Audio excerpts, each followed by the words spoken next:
everyone! Today I'll be listening to a female rock singer, and well, I've been doing a few more of these female voices in recent times and enjoying the process, so this is another new one for me. Fiona Apple. Kind of a pretty name, isn't it? Is that her stage name or her real name? Real name. I can just imagine some little girl in a red and white dress named Fiona Apple running around.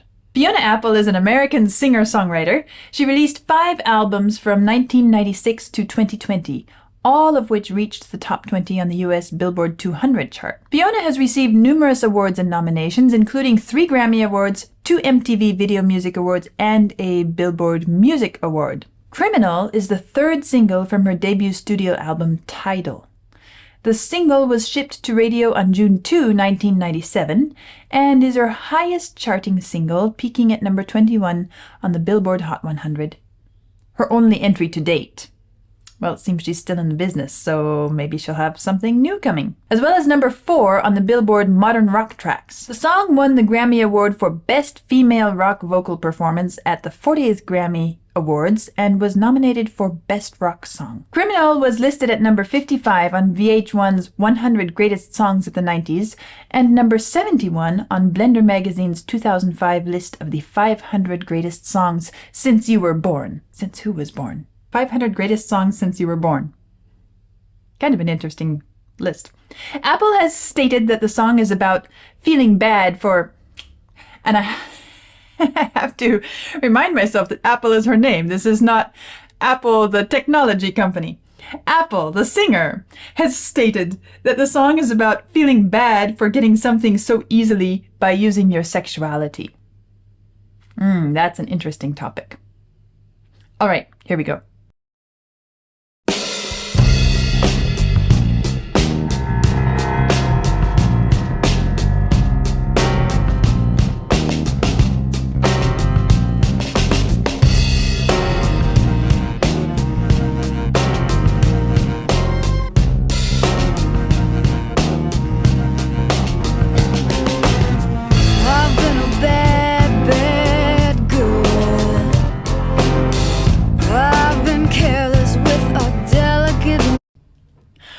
Wow, such an unexpected mix of sounds for me.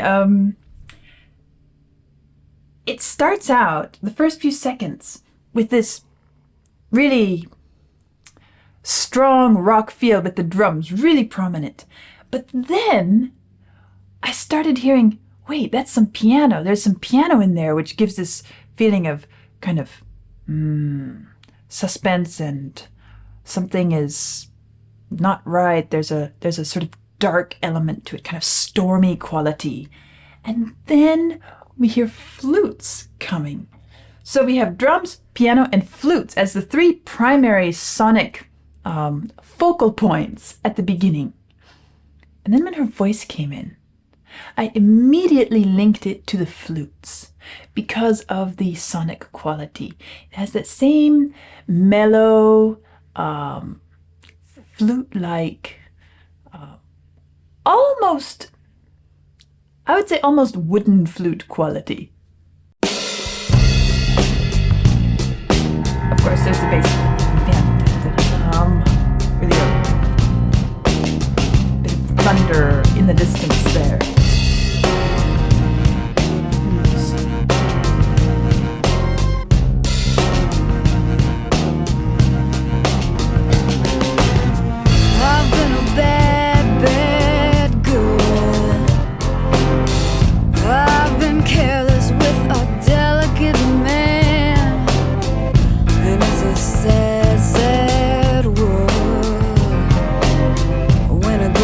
Break a board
coincidence, but I keep living this day like the next will never come. Oh, help me, but don't tell me to deny it.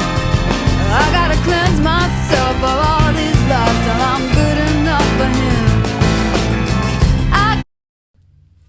This music is such an interesting mix.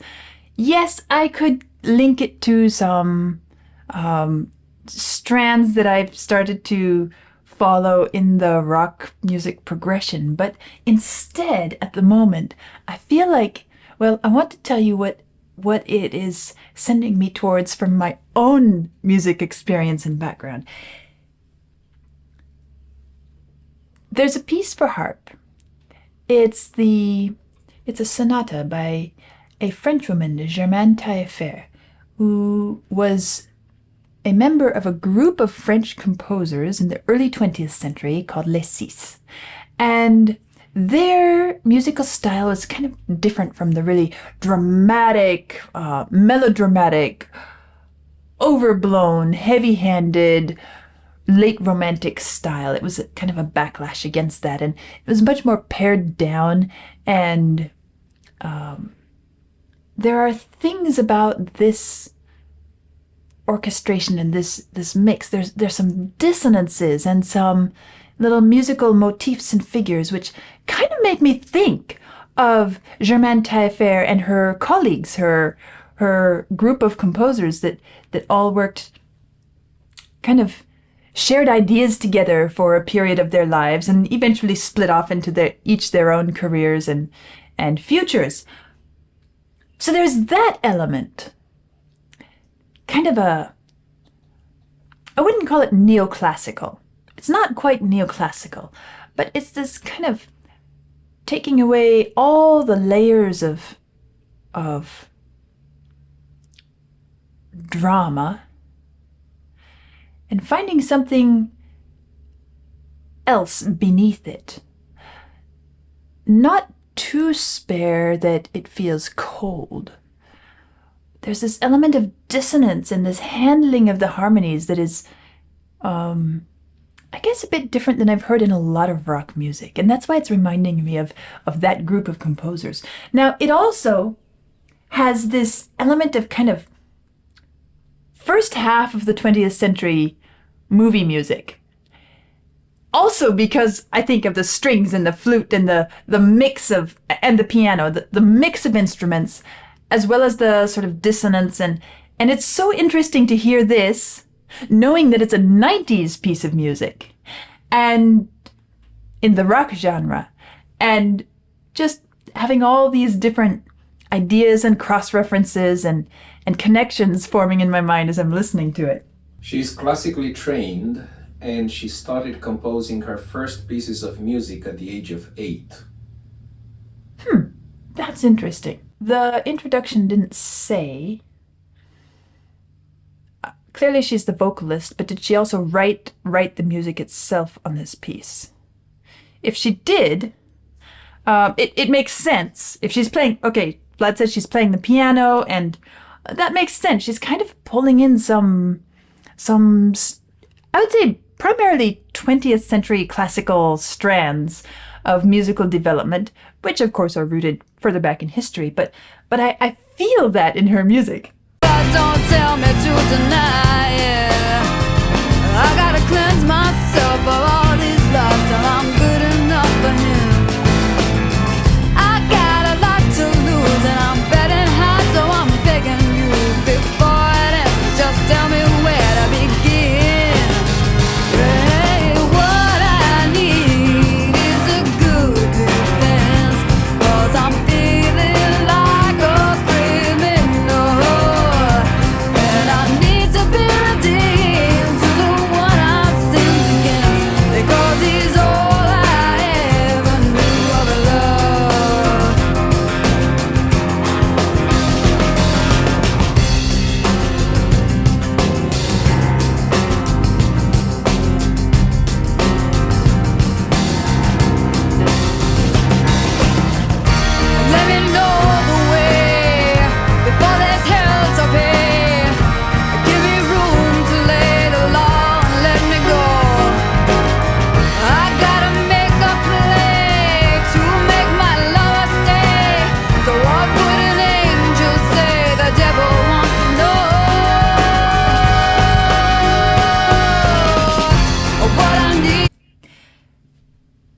there's really a lot of orchestral sound coming in here, but the way that it is balanced, I'm fascinated by the balance between the drums, the very rock drums and bass, and the way these more traditional instruments, classical instruments, we have strings, we have flutes, we now have brass, and of course the piano, which is so ubiquitous in so many different styles. I can't link it to just classical, but still, that blend of instruments is such an interesting mix, and at the same time, it's not making it sound like it's trying to be classical. It really is living in its own way, and it also doesn't sound like it's trying to be blues or jazz, although I could pick out elements, as I said. It really feels like it stands on its own 2 feet.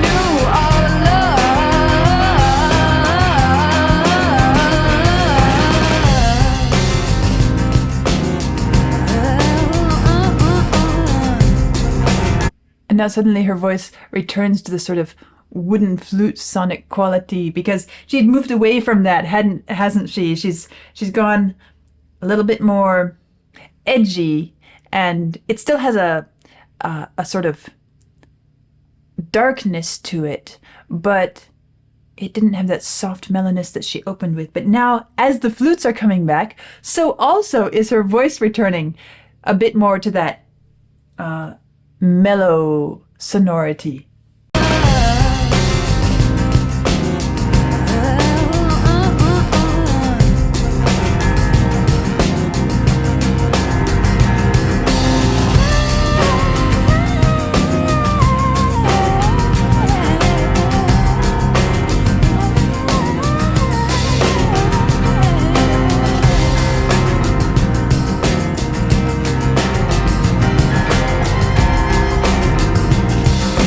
You can really hear it when she's singing that high kind of descant type line here, and then it ends and we're kind of falling into this groove, and then the flute goes up to the same range that she was just in.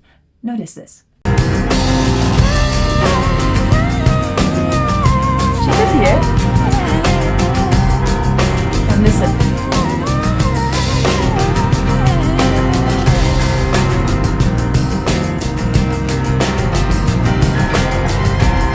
There's the flute, same range.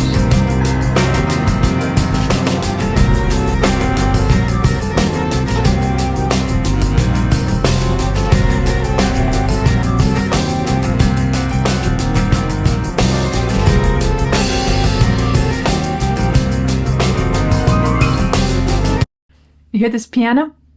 It almost has that sort of French impressionist capriciousness to it.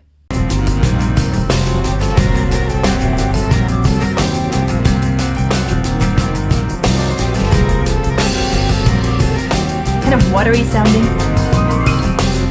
Up we go.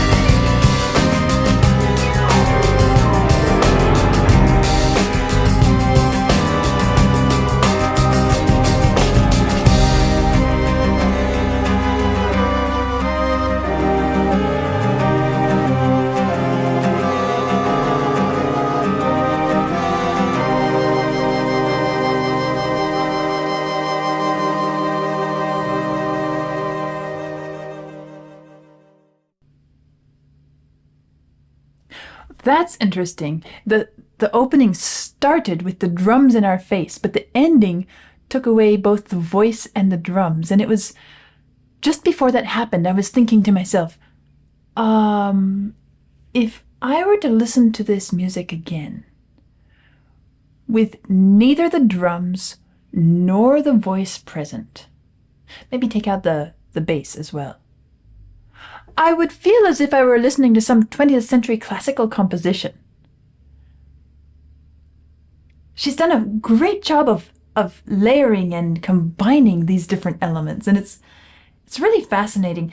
And the other thing that I was noticing along the way, as I noticed her voice return to the flute-like quality when the flutes returned, I realized also that the progression of the instrumentation, starting with the flutes, and then moving to strings, and then to brass, mirrored the progression of her vocal. I don't know if I would say mirrored or perhaps supported the progression of her vocal tone from soft and mellow to a little bit more present to the most pointed and strident period when the brass was present. And then as she returned with her voice to the mellow quality, of course, it was heralded by the flutes again. Really good, instinctive, or else well thought out balance and progression throughout the piece. That's pretty well done. Well, you've heard me mention in different videos dealing with various bands, artists, pieces of music along this journey about this idea of the effectiveness or non-effectiveness of combining classical influences and bringing them into the stream of rock tradition. And sometimes I feel like it works really well. Other times I've been more like, okay, it's a nice idea. It's not bad, but it doesn't really just jump up and excite me. This is different than anything else I've heard that I can recall at this moment. Okay, I listened to Jethro Tull, and I also listened to Frank Zappa. And those were, well, Jethro Tull was very much non-classical, although he played the flute in a very non-classical manner, and it worked really well.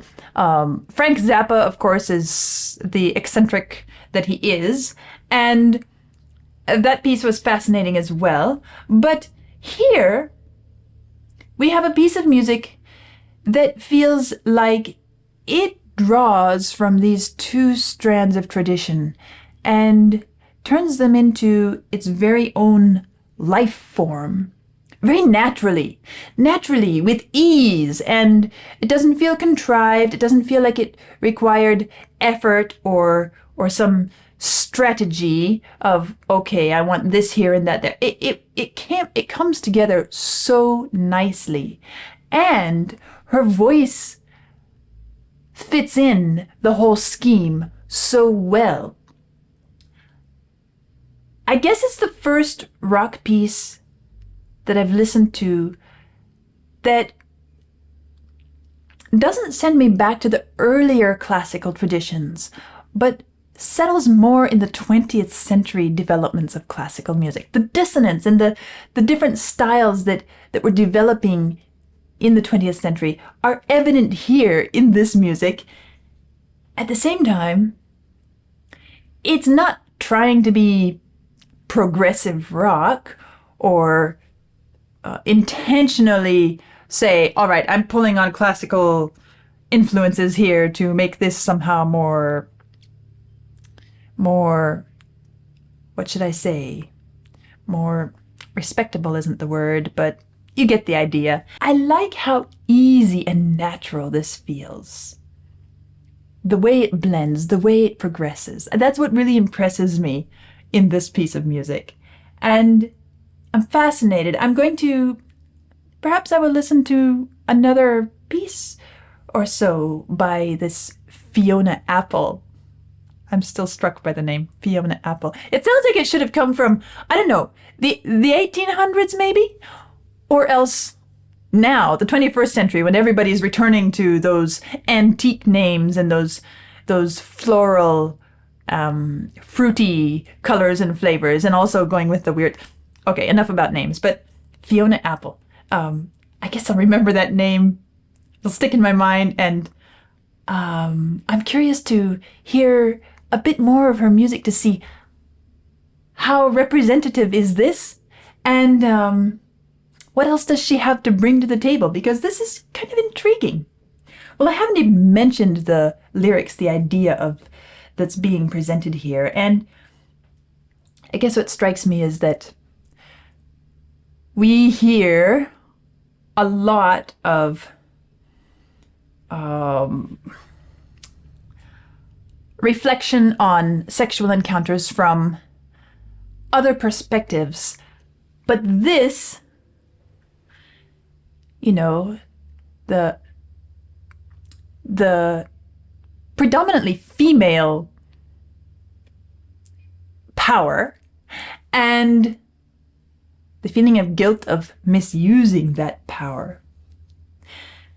It's an interesting thing to set to music, isn't it? And I was struck by the refrain. What I need is a good defense, because I'm feeling like a criminal. I need to be redeemed. This idea that, okay, I know I did wrong. I'm not just feeling really bad about it. I know it was wrong. And also, I'm incredibly sorry because this person that I misused and kind of took advantage of actually cared about me. And now I'm feeling like, okay, not only did I hurt somebody really beautiful, but I kind of am making myself miss out on something really beautiful because of it as well. But I need a good defense. I need to somehow find a way to justify myself. You don't need to tell me that I've done wrong, because I know that. And don't tell me that I haven't done wrong, because I know that I have. But I need a defense. I need some way, some legal way to, something to convince my mind that I can defend my actions somehow. Isn't that something that we all do when we know that we've wronged somebody? It doesn't have to be a sexual encounter. This idea that, all right, we can't lie to ourselves. We know we did wrong. But we want to somehow defend our wrongness. It's hard to simply say, I've done wrong. I screwed up. I ruined something beautiful. I injured somebody. And I don't need to defend myself. But she brings it right up front here. And it really gets us thinking, doesn't it? Well, this is my first encounter with Fiona Apple, and I enjoyed it. I'll hopefully be exploring more at some point, and I'll see you soon.